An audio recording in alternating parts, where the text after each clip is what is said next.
toutes et à tous, bienvenue dans Multijoueur, votre rendez-vous jeux vidéo sur Tech & Co. Et cette semaine, eh bien, comme promis, nous sommes à la Paris Games Week, à Paris, porte de Versailles. Le salon du jeu vidéo français reprend ses quartiers jusqu'à dimanche. Un endroit où vous allez pouvoir découvrir les derniers jeux sortis, ceux qui vont bientôt sortir, les principaux éditeurs, les métiers et aussi faire de drôles de rencontres dans les allées. Bonjour Donald. Bonjour, comment ça va? Vous l'avez reconnu ou pas? Spider-Man sans le masque, c'est lui. Exactement, et toujours une araignée qui traîne. Alors qu'est-ce que tu fais de beau ici? Bah justement, je suis venu voir si tout se passait bien pour Spider-Man 2 parce que je surveille de bout en bout la sortie de ce jeu. Voilà, vous allez voir, notamment on va parler de Spider-Man et de plein d'autres jeux. C'est parti. La Paris Games Week est en train de finir de s'installer avant l'ouverture à la presse pour la soirée presse et demain au public. Et on est avec Nicolas Vignol, délégué général du CEL et surtout patron de la Paris Games Week. Comment ça va Nicolas? Ça va? Alors ça démarre, un peu de stress? Du stress, oui, il y en a toujours un petit peu. On attend les visiteurs. Et alors, c'est quoi la thématique? Sont quoi les gros changements cette année de la Paris Games Week? Alors, on a voulu reprendre les recettes qui marchaient les années précédentes. Beaucoup de fêtes, des communautés du rétro gaming, du cosplay qui vont trouver leur compte de fêtes et de rendez-vous festifs. Beaucoup de nouveautés jouables sur le salon et puis beaucoup d'e-sport dans le Hall 3, une scène et une programmation absolument démentielle en termes d'e-sport. Donc voilà, on a voulu reprendre les recettes du passé mais pousser un petit peu plus loin. Avec cette édition Next Level. Voilà, c'est Next Level, donc ça veut dire que cette année c'est encore plus grand. Il y a 3 halls, mine de rien. On revient un peu à ce qui se faisait avant le Covid ou on tempère quand même? Alors en termes de taille, ça ressemble à ce qu'on faisait avant le Covid et pour autant le Covid est passé par là. Donc ceux qui vont venir à la Paris Games Week, ils vont voir un salon nouveau. On a voulu, et c'est complètement assumé, on a voulu aussi mettre beaucoup plus de pop culture, mettre du cinéma, mettre de la musique sur la grande scène, mettre encore plus de cosplay partout dans le salon, mettre du sport. Dans le hall dédié à l'e-sport, on invite aussi le sport à un an des Jeux Olympiques. Il y aura du basket, il y aura un énorme skatepark. Donc voilà, c'est à la fois la Paris Games Week de 2017, 2018, 2019 et pas complètement cette Paris Games Week là, c'est une nouvelle édition. Il y a une nouvelle, alors on dit en effet, il y a cet aspect ouverture au-delà du jeu vidéo. Il y a aussi quelque chose qui est assez drôle, c'est elle s'adresse à tous les âges. On l'a vu l'année dernière déjà dans les visiteurs qui avaient tous les âges et cette année, il y a encore une place plus grande faite aux seniors. Ça c'est aussi, on peut jouer à n'importe quel âge alors aux jeux vidéo? Clairement, le salon il ressemble à la manière de jouer de la population française. Aujourd'hui, on a 40 ans d'âge moyen pour jouer aux jeux vidéo et on suit en fait les gens qui ont commencé à jouer à 17, 18 ans, qui aujourd'hui sont parents, qui remettent de la console au milieu du salon et qui jouent avec leurs enfants. On les voit dans le salon, de plus en plus des familles, des parents, les enfants qui viennent au salon. C'est un salon familial, on l'assume complètement. Et nous, notre idée, c'est de les accueillir, de leur expliquer le jeu vidéo, d'essayer de leur expliquer les nouveautés, comment on contrôle le temps de jeu de son enfant, comment on prend du plaisir dans le jeu vidéo. Donc oui, c'est un salon familial. C'est un salon aussi très marqué France cette année. On sait que le jeu vidéo à la française cette année, il a été très très fort. Il y a un corner Made in France encore plus important. Est-ce que c'est difficile de choisir qui on met tellement il y a d'offres cette année? Cette année, c'est pas que les Français, mais les Français particulièrement, c'est vrai, vont être mis à l'honneur. Il y a le stand Jeux Made in France avec des jeux incroyables. Vous citez Banisher, par exemple, le jeu très attendu de Focus Entertainment. Vous avez Jussante, un jeu d'escalade ou un jeu d'aventure qui se passe uniquement en vertical, en escalade. Donc les Français, la French Touch est à l'honneur. Si vous voulez voir ce que c'est le meilleur de la production française, il faut venir à la Paris Games Week. Vous aurez un aperçu grandeur nature. Après, les grandes majors internationales, on a un line-up, c'est-à-dire une sortie de jeux absolument hallucinante cette année qu'on va retrouver sur le salon. Spider-Man 2 qui est démentiel à jouer et puis évidemment Mario Wonder qui est aussi sur le salon. Tous ces jeux qui sont justement jouables, ça faut bien le rappeler, c'est aussi une des forces de la Paris Games Week, c'est-à-dire pas seulement faire des annonces, il y a des jeux qui ne sortiront même que dans un mois ou deux qui sont déjà là, qui sont déjà jouables. Ça c'est pas mal. Exactement, Prince of Persia d'Ubisoft, la locomotive du jeu vidéo français. Prince of Persia, ça sort en janvier, mi-janvier 2024, c'est jouable à la Paris Games Week. Donc ouais, on veut respecter cet ADN, c'est vraiment la promesse auprès du public. Vous venez à la Paris Games Week, vous allez toucher de la manette, vous allez vous mettre au clavier et vous allez tester les jeux et des nouveautés que vous n'avez pas encore à la maison. Alors la Paris Games Week, c'est pas seulement pour jouer. Qu'est-ce qu'on peut voir aussi d'inattendu? Alors, on peut voir des choses. Alors, il n'y a pas d'animaux exotiques, hein, on voit des choses en rapport avec le gaming, évidemment. Mais on va voir des compétitions d'e-sport absolument les meilleures de France. Hein, la finale de la Coupe de France de League of Legends. Sur scène, pour ceux qui n'ont jamais vu une compétition d'e-sport, bah, ça peut être une première à la Paris Games Week. Un show incroyable. Vous allez avoir le rappeur Gazo sur la grande scène. On parlait d'orientation pop culture, d'ouverture aux autres arts. Le rappeur qui monte, Gazo, sur la scène de la Paris Games Week. Beaucoup d'influenceurs, une salle de cinéma où il va y avoir des trailers de séries, des trailers de cinéma en permanence sur la Paris Games Week. Bref, beaucoup de choses. Je ne peux pas tout vous vendre. Venez à la Paris Games Week et puis vous verrez. Ben Nicolas, merci beaucoup. Maintenant, on a plein de choses à voir sur la Paris Games Week. Et puis nous, eh bien, on vous emmène tout de suite dans la suite de l'émission pour faire le tour de la Paris Games Week et découvrir ce qu'il y a à ne pas manquer. On est sur le stand du Made in France. Eh bien, ce ne sont pas seulement des jeux, mais aussi de la musique. En tout cas, il y a une énorme partie de la Paris Games Week cette année qui est consacrée au savoir-faire français, que ce soit dans les écoles ou bien dans les studios, les petits et les grands, et notamment avec un chef de file, Ubisoft, dont les 3 principaux jeux cette année eh bien, ont été conçus en France. C'est une première. Et on est chez Ubisoft, évidemment l'éditeur français, donc pour parler de jeux aussi français, ils sont nombreux sur le stand cette année. Et pour en parler, je suis avec Xavier Poix. Bonjour Xavier. Bonjour Winder. Alors, directeur des studios français. Exactement. C'est l'année ou jamais. C'est l'année pour les studios français, c'est l'année des studios français dans la plus belle célébration du jeu vidéo qu'est la Paris Games Week. Alors, sur le stand, on l'a dit, il n'y a que des jeux Made in France chez Ubisoft, qui est pourtant réputé pour faire des jeux à l'international avec des gros studios partout dans le monde. Pourquoi? C'est un choix? C'est un concours de circonstances? Exactement, c'est l'année des studios français. Pour la première fois à la Paris Games Week, 100% des jeux montrés viennent de nos studios français, de nos créations, de nos talents français. Ils travaillent évidemment avec pas mal d'autres studios dans le monde. C'est un petit peu le fer de lance de la production Ubisoft, d'être associés tous ensemble. C'est une conjonction de temps. Tous nos jeux qui étaient en développement depuis pas mal d'années sortent la même année. Mais c'est surtout une explosion de contenu, de jeux très diversifiés, entre Prince of Persia fait à Montpellier, Assassin's Creed, Mirage fait à Bordeaux, notre plus jeune studio français après 5 ans, c'est une vraie prouesse qu'ils ont réussi cette année. The Crew Motorfest fait à Lyon par exemple, et Just Dance évidemment à Paris. Alors, comment est-ce que vous voyez le fait qu'il y a eu beaucoup de jeux, au-delà même d'Ubisoft, il y a beaucoup de jeux français qui ont marché à l'international. Il y a un savoir-faire français, il y a une école française. Qu'est-ce qui fait la différence du savoir-faire français jeux vidéo par rapport aux autres pays? Alors, la France est très particulière. C'est la meilleure association entre la technologie et l'innovation et le domaine artistique. Et on ne s'en rend pas compte, mais en France, on baigne dans les 2 domaines qui sont des vraies expertises françaises en termes d'art, l'architecture, la littérature, la BD, la musique, bien sûr. Et le jeu vidéo rassemble tout ça, est vraiment au carrefour de la technologie et de l'artistique. C'est pour ça que les studios français sont si bons. Il y a ce salon, la Paris Games Week, qui est renaît de ses cendres l'année dernière, qui revient pour une nouvelle édition. C'est important d'être toujours présent, parce qu'on pensait que les salons étaient morts et que plus personne n'aurait envie de venir. Pour un éditeur comme Ubisoft, c'est important quand même d'être là, au-delà du fait que c'est à Paris et qu'on est français. Bien sûr. Les salons, c'est le meilleur moment pour les développeurs de rencontrer leurs fans, pour les fans de voir des jeux qui sortiront plus tard. On adore célébrer de cette façon. Le Covid nous l'a empêché pendant un certain temps, donc on est ravis de pouvoir redévelopper cette proximité avec nos fans. Il y a, on parlait donc de Mirage à Bordeaux, The Crew qui est fait à Lyon, Prince of Persia qui est montré ici alors que le jeu ne sort qu'au mois de janvier. On va le dire quand même pour ceux qui n'auraient pas encore vu les images du Prince of Persia, ce n'est pas le Prince of Persia à l'ancienne, je serais tentée de dire.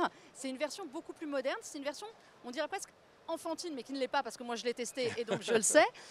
Pourquoi ce parti pris ? Alors effectivement, c'est pas enfantin du tout et le gameplay n'est pas du tout enfantin, il est plutôt assez core gamer. Il est assez relevé. Il demande un petit peu d'entraînement. Mais par contre, on a voulu donner une touche très accessible et qui renouvelait véritablement l'icône qui a été Prince of Persia dans les années 80 puis 90 avec la sortie des Prince of Persia 3D. Bon, moi je suis obligée de poser la question parce que c'est un jeu que j'attends et tous les gens qui regardent multijoueur le savent. Que devient Beyond Good and Evil 2 ? Que devient Beyond Good and Evil? Mais beaucoup de choses.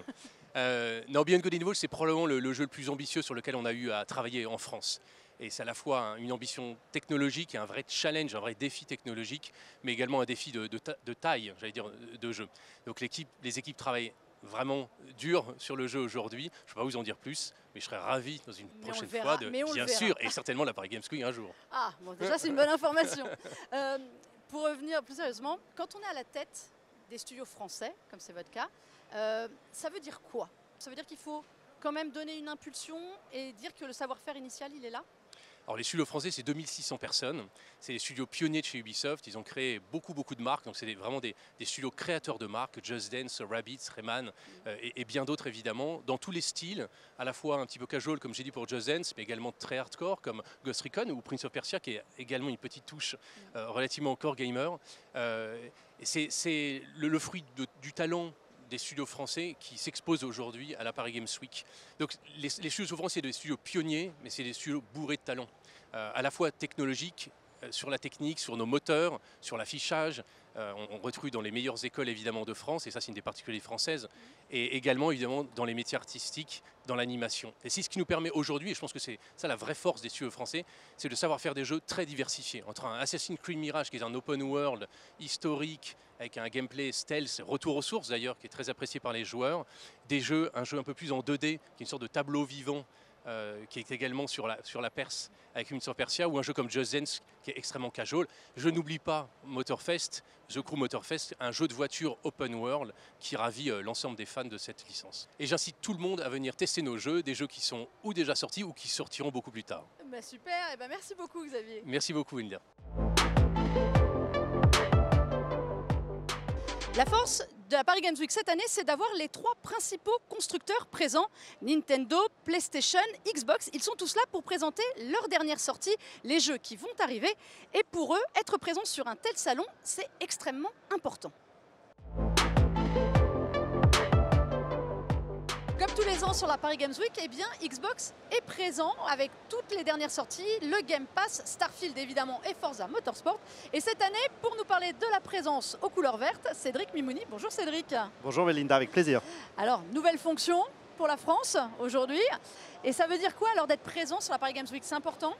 Alors, la Paris Games Week, depuis le temps qu'elle a été créée, ça a été une référence dans l'industrie pour le marché français. Donc, c'est important d'y être parce que, évidemment, nous sommes un acteur important dans cette industrie. C'est une industrie dynamique, c'est une industrie qui aujourd'hui, selon les derniers chiffres du CEL, c'est 37 millions de joueurs en France. Donc, c'est important d'y être pour plein d'éléments, célébrer l'industrie française, célébrer les développeurs français, l'écosystème français, la présence d'Xbox en France. Donc voilà, c'est pour ça qu'on est là, qu'on a envie d'être là et qu'on est heureux d'être là. Alors justement, il y a beaucoup de jeux français qui sont présents. On a vu Jusant, le dernier jeu de Dontnod, qui est là. Ce sont des jeux du Game Pass, on suppose, vu l'endroit. C'est important d'avoir ces partenaires français qui sont représentés? Absolument, ça c'est ce que on disait tout à l'heure aussi, c'est une célébration de l'industrie du gaming en France, avoir des partenariats, avoir aussi du contenu français, on a des studios de très grande qualité, on a une industrie dynamique, et donc c'était aussi mettre à l'honneur toute cette industrie. Donc comme tu as cité Jusant, il y a aussi Headbangers, il y a aussi Wartail, ce sont des jeux qui sont de production française. Donc vraiment, donner la possibilité d'y jouer sur le stand, c'est aussi à ça que sert la Paris Games Week, c'est vraiment célébrer l'industrie du gaming en France. C'est une belle année pour Xbox en termes de jeux, justement. Ça veut dire qu'on ne mettait pas toutes les billes sur Starfield, qui était quand même la grosse sortie de la rentrée? Les jeux sont l'essence de cette industrie, on le voit. Alors c'est vrai qu'après des années Covid, et je ne parle pas que pour Xbox, je parle pour l'industrie. L'industrie, le Covid a fait pris du retard. Et là, on est dans un dynamisme. Donc c'est vrai que si on regarde les 2 derniers mois, Starfield début septembre, Forza Motorsport, le Game Pass, donc tous ces éléments-là emmènent beaucoup d'énergie à cette industrie. Donc c'est pour ça que le contenu est vraiment fondamental dans toute notre industrie. Alors nous là, on va le dire honnêtement, nous sommes à la soirée pré-ouverture, donc il n'y a pas encore la foule qu'on attend, on attend 200 000 personnes. Ça dit quoi de l'industrie des fans du jeu vidéo? Ils reviennent en nombre, c'est important de les voir, ça donne quoi comme température? Ça dit que c'est une industrie, comme on disait, c'est une des industries les plus dynamiques qu'on puisse avoir. C'est une industrie qui aujourd'hui est force de créativité, qui est innovante. C'est une industrie aussi qui est responsable, et ça c'est un élément important. D'ailleurs, moi, sur notre stand, il y a un élément important, c'est qu'on s'engage aussi vers nos valeurs, on veut incarner nos valeurs comme l'accessibilité. On va avoir toutes les postes de jeu qui vont être disponibles avec la manette adaptative. On va avoir une démo, par exemple, sur Forza pour non-voyants. on va avoir le langue des signes, les consignes en langue des signes disponibles sur toutes les zones du stand. Donc voilà, pourquoi c'est important, c'est vraiment ça, c'est célébrer toute l'industrie dans toutes ses facettes, renforcer nos valeurs, être présent avec les contenus. Donc voilà, c'est pour ça que nous, on est contents d'être là. Il y a un très gros stand sur la Paris Games Week. Quels sont les rendez-vous à venir sur cette semaine de Paris Games Week à ne pas manquer? Alors, il y en a beaucoup. Alors, sur la première partie du stand, il y a beaucoup de place à tout ce qui est on va les appeler les AAA, donc nos gros jeux qui sont sortis, donc Starfield et Forza, avec des expériences très immersives, avec des simulateurs. Ensuite, il y a toute cette partie de PC Game Pass, où on va pouvoir tester les jeux, certains jeux en exclusivité, comme par exemple Towerborn, qui est, pour la première fois, on va pouvoir tester la version coop en local. Et sinon, il va y avoir aussi beaucoup d'animations sur la scène. La scène Xbox, tous les ans, est rythmée, bruyante. Donc ça aussi, c'est des éléments. On va présenter des jeux sur la scène en exclusivité. Donc voilà, c'est tous ces moments forts qu'on va vivre cette semaine qui sont vraiment excitants. Tout ça jusqu'à dimanche. Un coup de cœur à ne pas manquer. Ton coup de cœur sur le stand. Difficile, là, t'es dur, m'obliger à prendre un coup de cœur.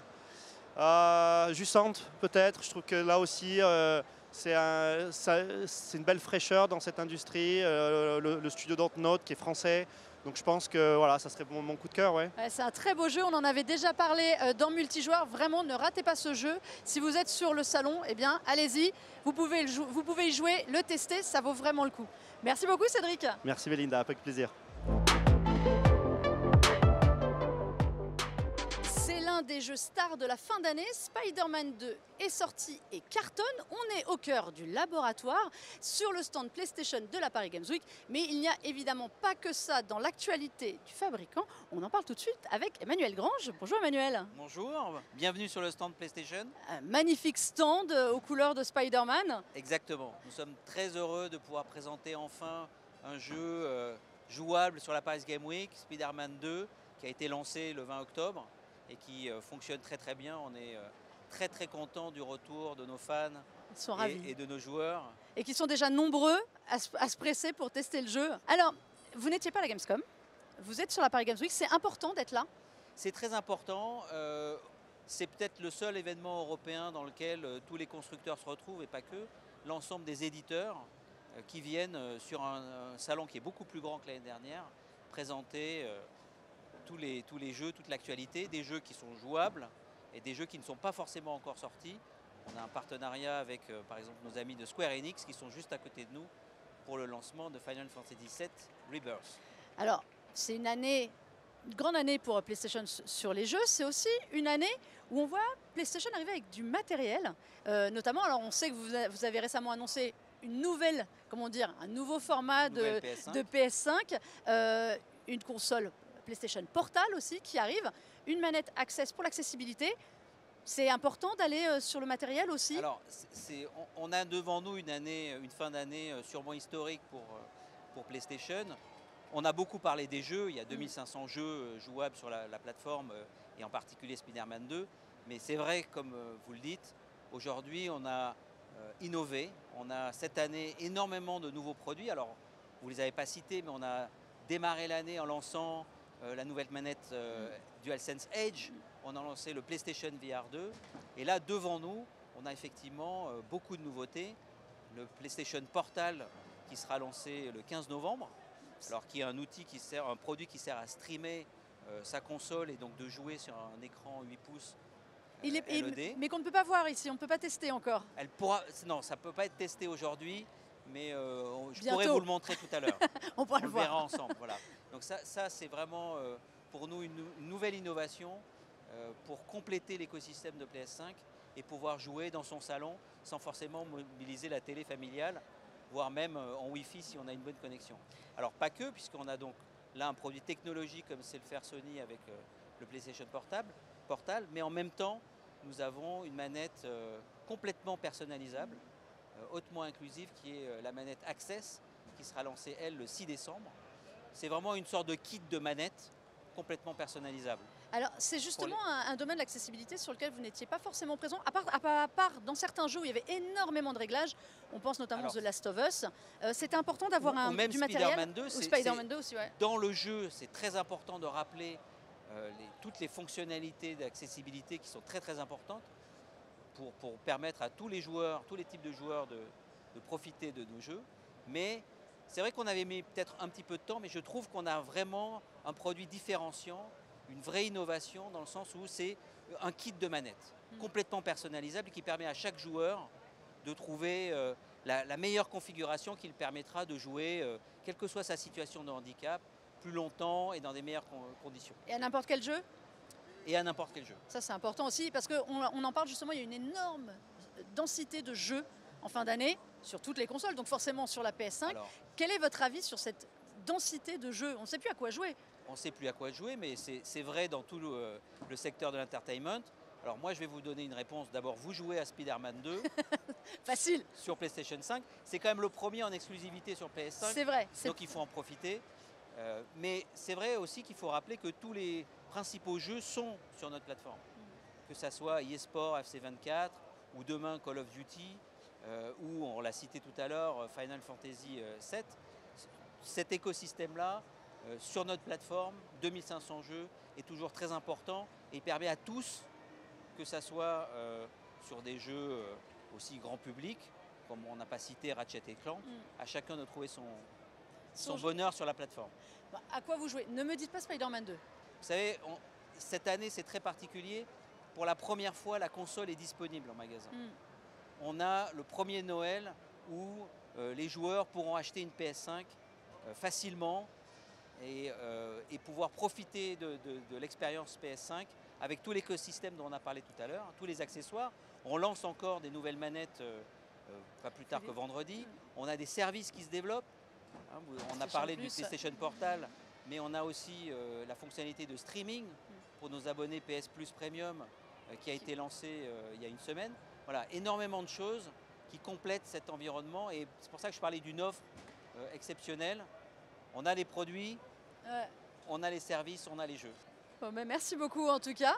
Et nous, eh bien, on va continuer notre promenade en allant faire un tour désormais vers les studios français. Le jeu Made in France cette année sur la Paris Games Week, il est très dense, il est très varié avec des surprises et des choses attendues, mais aussi des acteurs qu'on ne pensait pas voir ici, comme Arte. Nous sommes allés à la rencontre de ceux qui cherchent aussi les petites perles de demain. D'une part, évidemment, ça nous permet de présenter nos jeux déjà édités et des projets en cours à un public professionnel et au grand public aussi. Et de répondre à la question, mais Arte fait du jeu vidéo? Oui, on est là. Et puis on a des voisins de stand et puis des professionnels, des étudiants qui viennent, qui nous rencontrent et qui peut-être demain nous proposeront un projet. Ça fait déjà un moment qu'Arte, dans le cadre de sa stratégie numérique très volontariste, travaille sur et la distribution et la création de programmes spécifiques pour le numérique. Et il y a 10 ans, ou il y a un peu plus que 10 ans à vrai dire, on a rencontré un premier projet de jeu vidéo qui est devenu Type Rider, qu'on a publié donc en 2013, il y a 10 ans. Et à partir de là, ça a rendu cette perspective possible. Et le jeu vidéo, finalement, était dans la continuité d'un certain nombre de projets narratifs, interactifs, disponibles sur navigateur ou sous forme d'application. Et c'est devenu une évidence qu'il fallait aller sur le terrain du jeu vidéo et faire des propositions créatives sur ce terrain-là aussi. Alors la plupart du temps très tôt parce qu'on utilise en fait un schéma audiovisuel assez classique de coproduction et d'édition. Et la coproduction sous-entend un accompagnement éditorial, donc du coup on aime bien arriver assez tôt dans les projets. Et vraiment on utilise la ligne éditoriale d'Arte pour ce qu'on sait d'elle. C'est pour ça qu'on dit qu'on fait du jeu vidéo d'auteur, il y a du documentaire d'auteur, du film d'auteur, des séries d'auteur à Arte. Et il y a aussi du jeu vidéo d'auteur. Je pense qu'on vient souvent chez nous en se disant, j'ai beaucoup entendu, j'aimerais bien travailler avec Arte pour ce que ça symbolise d'image, de qualité et éventuellement de surprise ou d'impertinence. Donc quelque part, toute compétition est saine, surtout si ça permet à ces projets-là de trouver plus facilement preneurs et joueurs. Donc moi je trouve ça super. Et voilà, la Paris Games Week, ça se tient jusqu'à dimanche à Paris, porte de Versailles. Pour ce multijoueur, en tout cas, c'est terminé pour cette fois. On se retrouve très vite dans une ambiance un petit peu plus calme. En attendant, jouez bien ici ou chez vous.